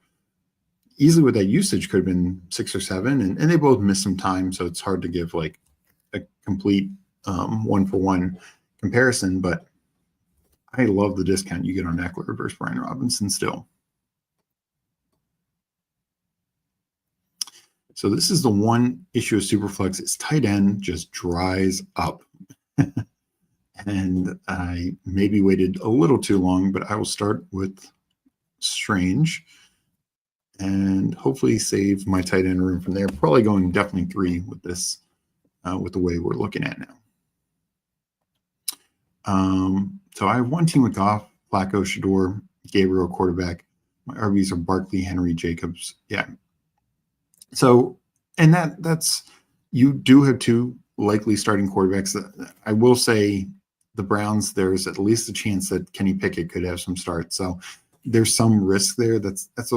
I like doing that more, I'd say, with the Giants, because I think if you take Russ and Dart, I know it's a little higher, you have to take them. But you take Russ and Dart, then you're probably pretty sure for the Giants starting quarterback for the entire year. You could run the mix where either Shador or Gabriel don't play at all, and Kenny Pickett has like 3 or 4 games, and then Shador and Gabriel play like the last couple weeks. So there's a little bit of a risk there. Just, it's a tough thing. It's something you have to weigh for sure. It was on pardon my take. There you go. I would check that out. Charles, good seeing you. Appreciate it.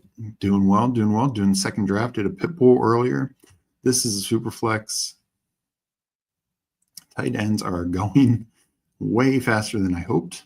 And I will probably just reach for a tight end here, even though I like some of the other options. But let me get Chig. Tiebreaker being the stack. I'm not sure why his ADP is as high as it is, but I just don't trust he'll come back to me. Yeah, I mean, I think, and if you're doing it volume, I think you said you're going to do about 50 of these. So, having some where you wait on quarterback and aren't a strong quarterback, if you're doing volume, yeah, do that. I think you'll probably find more success with the stronger quarterback builds in general.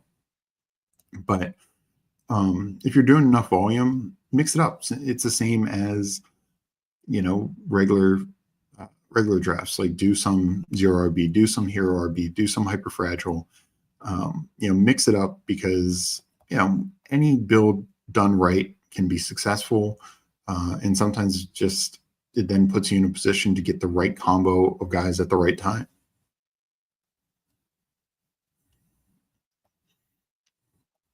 I just want to say I appreciate everyone for joining me in chat. Haven't checked where we are at the likes. Hopefully you guys have been liking this episode. Of course, if you're not subscribed, please subscribe. We're doing more and more content.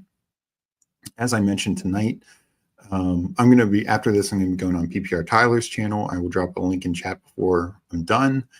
And then tonight, Meg and I are doing Sibling Showdown, doing at least a Pitbull and something else. I'm not sure what else. We'll have to figure that out tonight.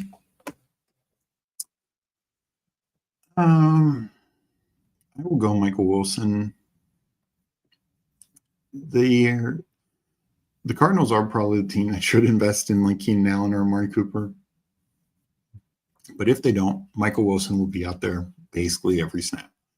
And I do have Kyler Murray. So, it's not my favorite pick, but I do think he is by far the clear number 2 on that team. And yeah, there's just no real competition there unless they bring somebody in.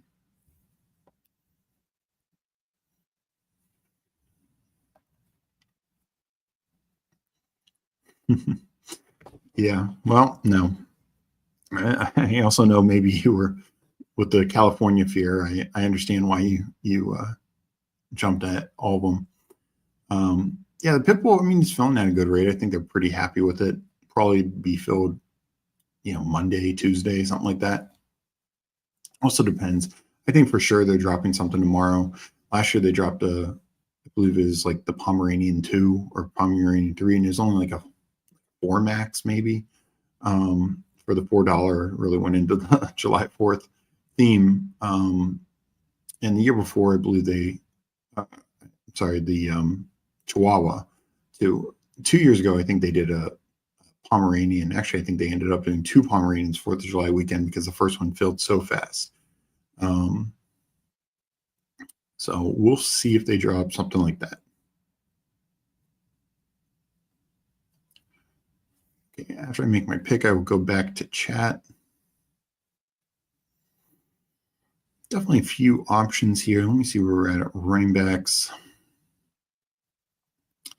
I'm going to pull up Rashard Smith. I think he has a role. Like, I think it's probably Pacheco as a lead back, but I think Rashard Smith, there's been some decent buzz about him. But he could have a McKinnon type role. DJ Quill, loving all the content. Appreciate that, DJ. Appreciate you being in here. Always appreciate seeing you in drafts. Lamar, Fields, Young, also an Allen Purdy Goff team. Yeah, those are the ones I think in general are going to pay off more. Now, again, some of it is, do those quarterbacks get hurt? Does something happen where, like, Lions are, the 10th best scoring team and not top 3 or top 5? And yeah, maybe that's not as good. Best quarterback room you put together. I've done, my favorite is, I've done I think both Allen and Lamar, Fields and May. That's my favorite. But I've also done like Allen or Lamar and Hurts or Daniels. I think I've kind of gotten this with all of them. Prescott and May, and I think that's also a really strong one.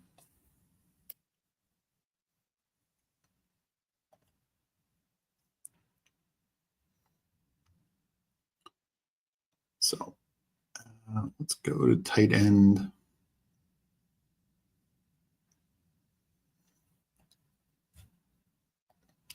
Jatavian Sanders.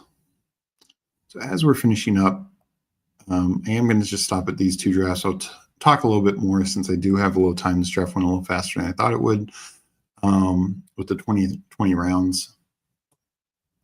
But I am going on PPR Tyler's channel at 4 p.m. Eastern, 3 p.m. Central, or I guess 1 p.m. Pacific. And Huim says, I wonder if they drop that promo. Yeah, and I think I know that promo wasn't for everyone, but it was a good promo. I mean, $50 back, you spend 220 in entry, so it's 23% return. That's essentially double their rake. So not only is their rake free, it's very much rake free at that point. But I get it, that promo is not for everyone. Not everyone likes any of those contests, if not all of them. My thing for Underdog is I love them doing those types of promos, but I think they should also do more promos for regular. And I know the issues they know, unlike like DraftKings and drafters, they know that their flagship's going to fill with or without a promo. The only one they have is the cardio club, and you do 50 drafts while doing cardio to get a puppy, couple of t-shirts, and a BBM entry. That's a lot, especially if you don't feel you're doing the best EV while you're doing cardio. So it would be nice if they just had some more things for regular as well. And it could have been something like, we'll do something in a second.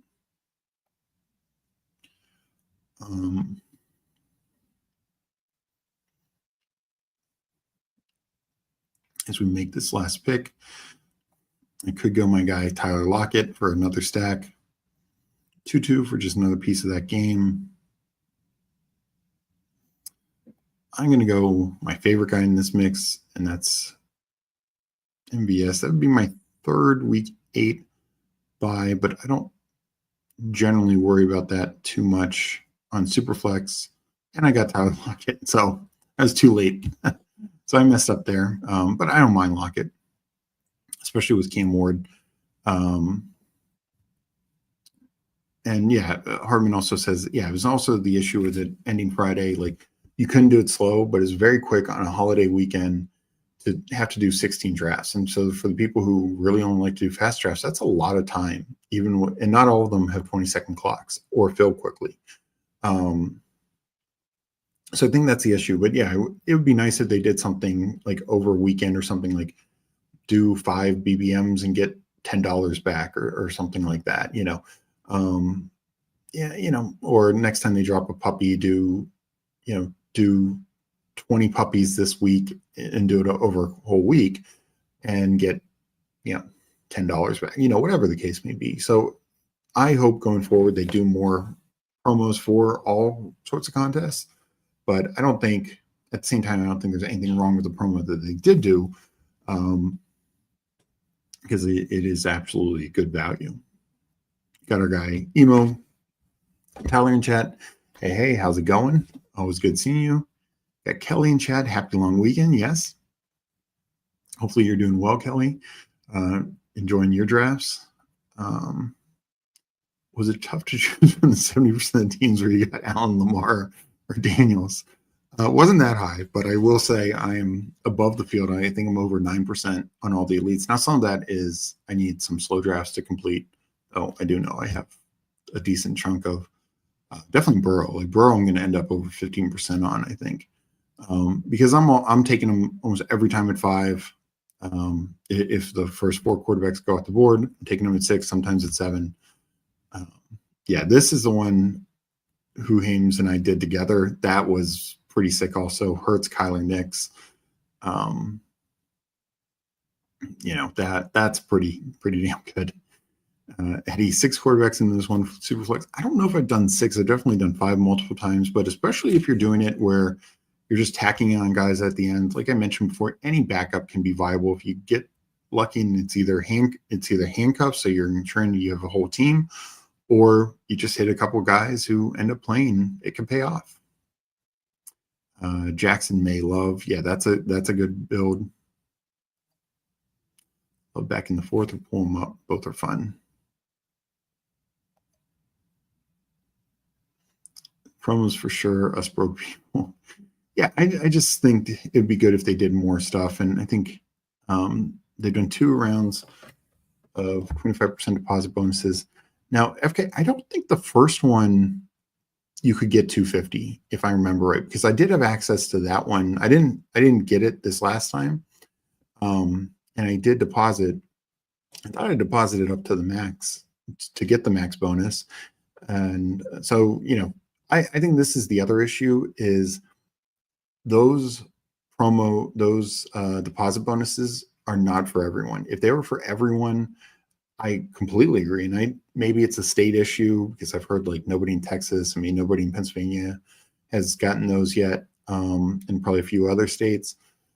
So, but I completely agree. Like the deposit bonuses, if they keep offering those, 20, and whether you're getting $25 back on $100 thing or, 250 back on $1,000 thing, deposit, those are absolutely good. I agree. I just wish those were more universal.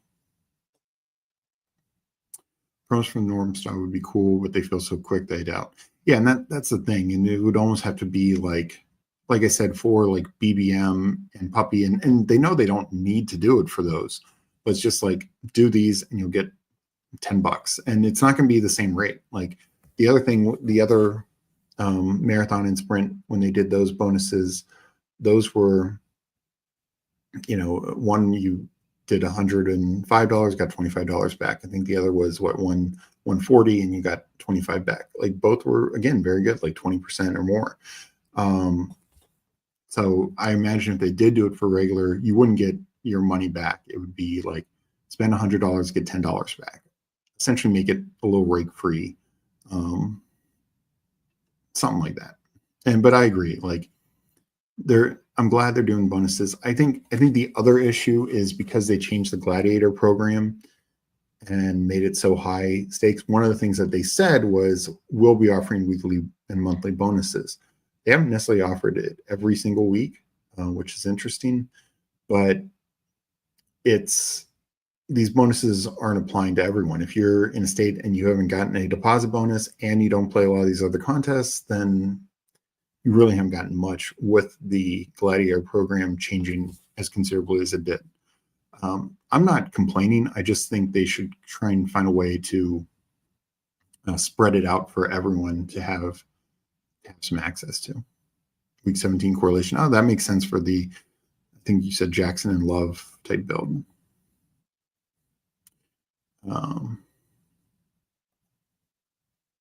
Weird. 20% Bijan, 19% Gibbs. Gibbs is probably the one I ended up the least on because when it was going running back, it was pretty much Barkley. Bijan,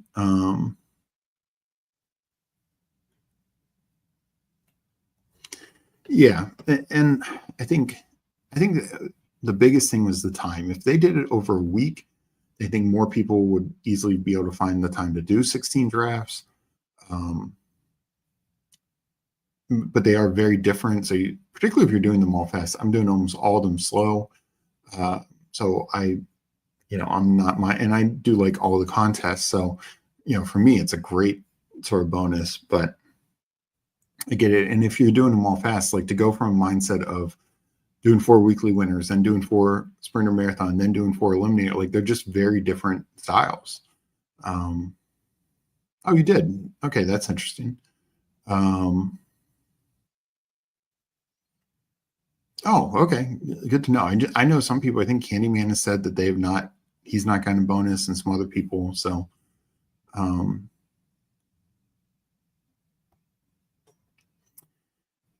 I've done some surveys in the past. I don't know the last one that I did.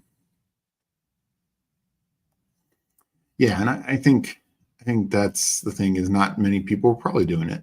I would, for those who had the time, and now it's kind of tough because you very limited time. If you want to do them slow,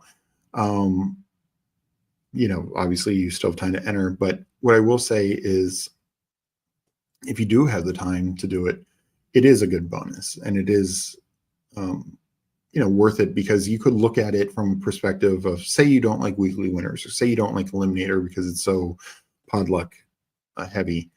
You're getting those 4 entries totally for free, and then one of the other ones for free as well.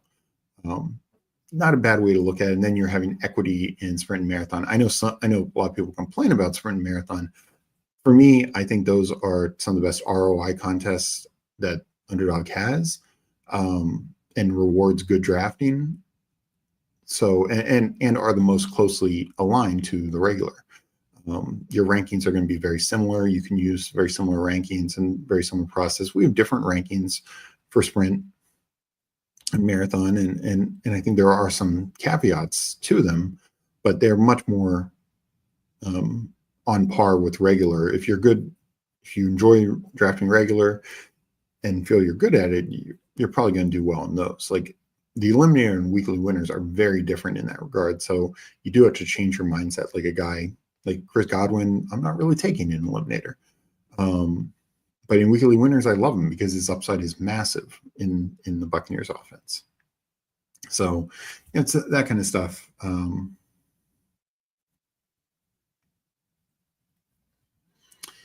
I want to catch up with chat. I'm definitely nervous about Superflex. I could be drafting completely wrong. We will see. Well, good luck, Eddie. I hope, and hopefully you've enjoyed the shows. Again, we're going to keep doing more and more shows and stuff. I do have a couple strategy articles on our Fanspeak Best Ball Substack or subscription. If you want to check them out. We're also do strategy articles for other things. We've also done some strategy videos. We did do a strategy video on Superflex a couple weeks ago. You could check that out. And go back to over a month ago, but Hames and I did a kind of a Superflex strategy video together. That's the one where we got that super team. And, we talked it through and, just, I do think that, it can be a tougher contest for if you're not used to Superflex, but there's also a lot of edge there because I think a lot of people don't draft optimally, and it can be a way where even if you're slightly suboptimal, you can still be very fine. Other than a limb, you spend more to do the 4 than get back. Yeah. And I know you corrected that here. And yeah, so I mean, you can look at it any way, like it's 2 free sprints and a limb, or whatever, 3 free marathons and $5 extra for the next puppy. So yeah, Joel, appreciate you joining chat. Ohio doesn't have pick'ems, and we've got no bonuses. Yeah, I heard that one bonus was tied solely to the pick'em states. I don't know if it's true. That's just what I saw on Twitter. Okay, coolers for weekly winners. I would say I think embracing bye weeks is a good thing. I stack up 1 or 2 bye weeks so your entry is very strong for all other weeks. Yeah, that's the way I typically do it. And depending on the bye week, like if you have a week 8 bye with so many teams, you can definitely just kind of solely stack that bye and maybe just one other. Usually I do about 3, like kind of like 2 primary and then 1 tertiary. So maybe I'd still have a chance to cash that lineup with that 3rd bye week. But the one, I know 2 weeks I'm just drawing, that lineup's dead, but it's the rest of the weeks I'm hoping that lineup's really stacked. And so that's absolutely the way I approach it. Yeah, and he said exactly what I said, FK. We are right in line. Great show. Can't wait to watch you at 4 p.m. too. Look forward to drafting you tonight. Thank you, Meg. Love the content, man. Looking forward to y'all's 24-hour stream. Yes, and thank you all for joining us, helping us get there. When we get it to 1,000 subscribers, we've really been jumping up these last couple of weeks, especially with Ball Jeopardy and everything. We will do a 24-hour live stream. And Disbanded, thank you as well for joining, and see you in the other chats as well. Looking forward to it. I will be wrapping up in a minute, a couple minutes, I'll say. I do need to find Tyler's link. And just real quick, since we have some time, through 124 Superflex drafts, I will look at my exposure. Again, this is not final because I have so many teams going.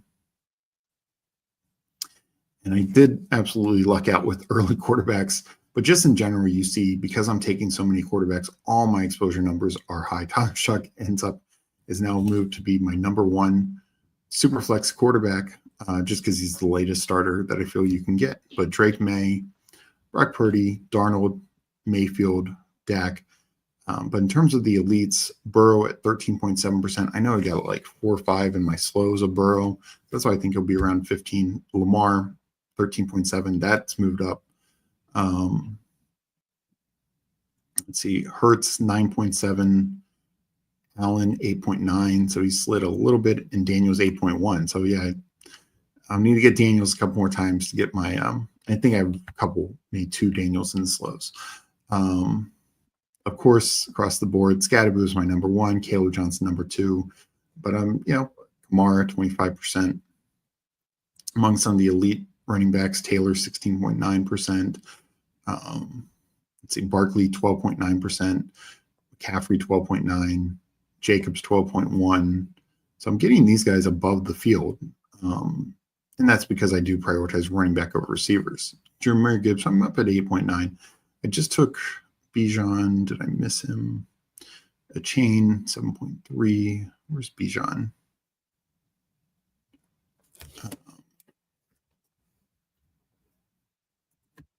6.5. So I'm glad I took him there over Barkley.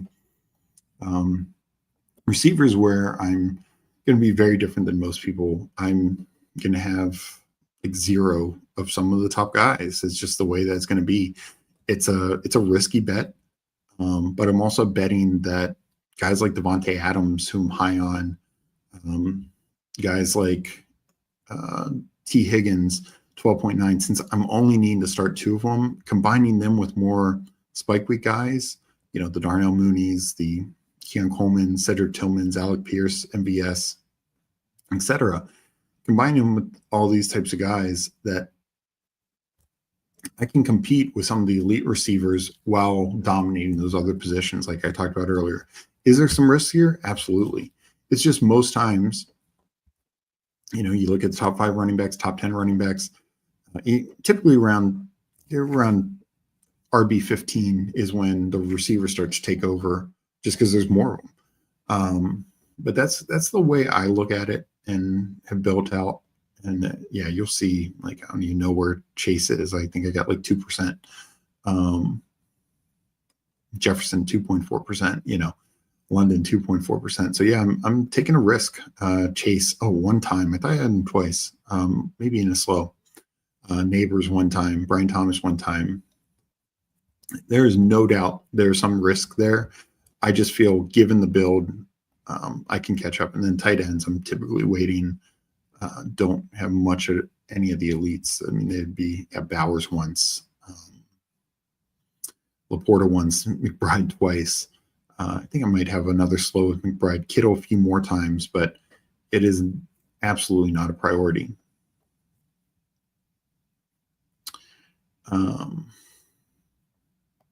DJ Quilt, thank you. And again, join us later tonight at 8.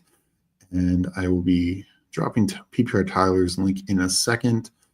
323 subs to go for a 24-hour stream. Let's go. Yeah, absolutely. And I'll be doing more and more of these shows, these talking ball with Steveospeak. Might do one over the weekend. Definitely going to be doing a couple next week. And I'll start having guests on as well. So, Meg typically runs the show and all that. So for me, it's still learning, obviously. Still need to go to the board more. But I appreciate everyone for joining us, for liking this, helping us out. Obviously appreciate everyone's support and love, giving advice, talking ball, and just this such a great community, and really always enjoy everyone involved in it. Yeah, thank you, FK. See you later. Let me 1 second. Let me drop PPR Tyler's link. Let me find it in my message.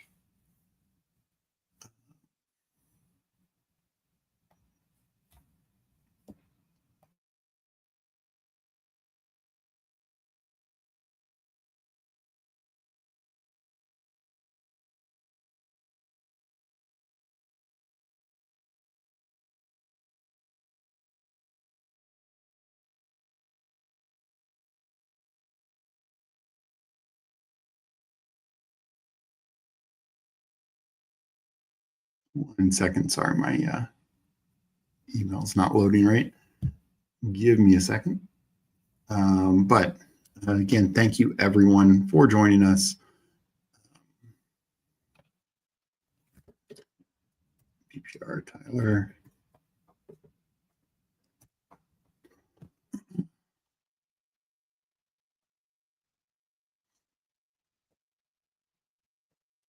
And yeah, we will be drafting Superflex.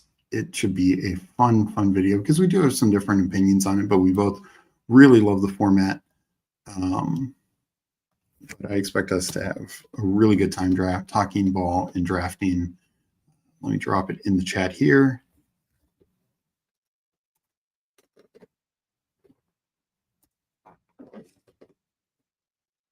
That should be the video. And oh, Al, good seeing you, Al. I'm here in spirit, taking the kids to the park. Well, enjoy time with the kids and touching grass. And I'm sure I'll be seeing you in the draft rooms again soon enough. Hope you're having a good day. Hope you're having a good weekend.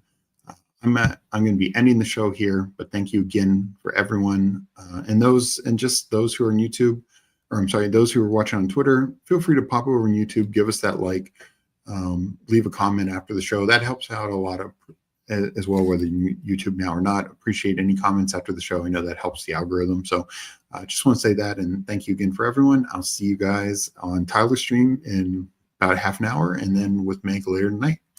Hope everyone has a good rest of the day, and I'll see you next time.